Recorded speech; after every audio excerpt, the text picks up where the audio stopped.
Hey, what's up everybody, Crapgamer here with Crapgamer Reviews, coming at you with another video. Thank you so much for taking time out to check it out.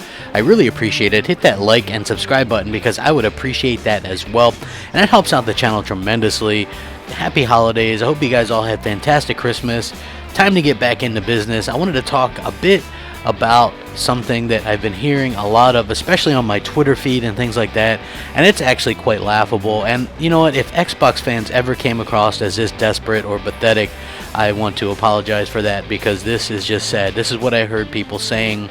I've seen numerous comments like this on N4G and NeoGAF and places like that. Xbox Scorpio is overkill. It's too powerful. You don't even need that much power, especially when developers are saying that you can't tell the difference between 4K checkerboarding and 4K native. Why is Microsoft wasting time and money for a more powerful system when you can't tell the difference and you won't be able to tell the difference?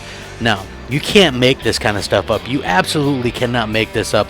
But this is legit stuff that I'm hearing, that we're all hearing.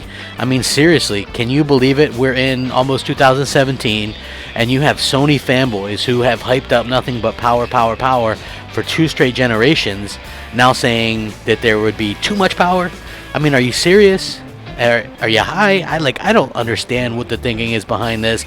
You're basically going to get an Xbox Scorpio for the same price as an Xbox Pro right now, but it's going to be able to play PC quality VR. It's going to be able to play games this generation 4K 60 frames per second, and yet you're saying that that's overkill? How is that overkill?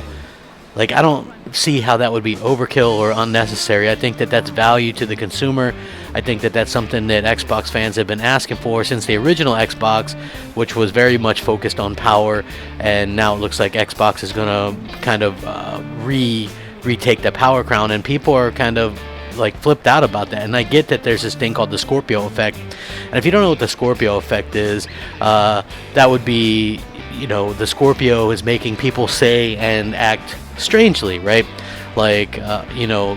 Oh, Xbox Scorpio is coming, so let's all hype up a bunch of Japanese RPGs that nobody outside of Japan really cares about, right? That's Scorpio effect. Let's get this list to look as padded and big as we can for exclusives on the PS4 side, because even though we didn't care about exclusives for the first 3-4 years of the PS4's life, we better switch the narrative because Xbox is going to be more powerful. So let's go ahead and add Kamasuki Dragon 18 and some VR games, Rigs 2, and let's hope and pray that we get Deep Down finally, even though that was a game shown off in 2013. We're so desperate. We need to add games that were shown off in 2013 as free-to-play, but we need them for the list because we've got to change the narrative.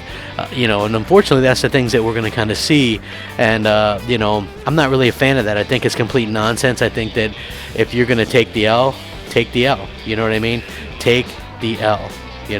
I don't understand why Sony fans refuse to do that. They never speak out against Sony. They never say Sony does anything bad or wrong, and I think that Microsoft fans have done that in spades.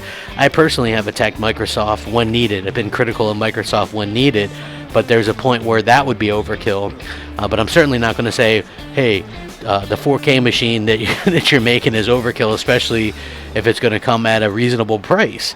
I just think that would be ridiculous to complain about it. And I think the PS4 Pro is a powerful console in and of itself, but they cheaped out a bit. I think that that's the problem with that in and of itself, whereas Microsoft decided to see something and see that people are heading towards a 4K type future faster than we adopted regular HD.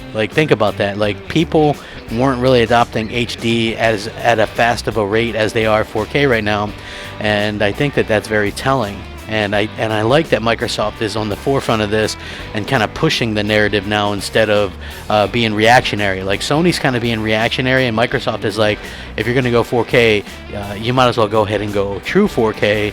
And I like that Microsoft is doing that. Of course, it's not going to be 100%. It's not going to be 100% 4K. It's up to developers as far as that goes, but more than Sony's for sure. Sony's hey, let's go ahead and tout this 4K machine and checkerboarding and all this and blur the lines or whatever, and Microsoft is no, let's just give them 4K. So I think I see a big difference there, and you see a difference in how the beginning of the generation was, how native resolution was all that mattered, and now apparently it doesn't for some reason. I don't know. Still confused on that one, but yeah, hey, you Sony fans, like, you guys just take the loss. Come on. Too much power? Are you serious? Get out of here with that nonsense. Anyway, I hope you guys all had a happy holiday and continue to have a great year. We're going to have some fun next year as well. Thanks for watching. Rack 'em up. Crapgamer, out.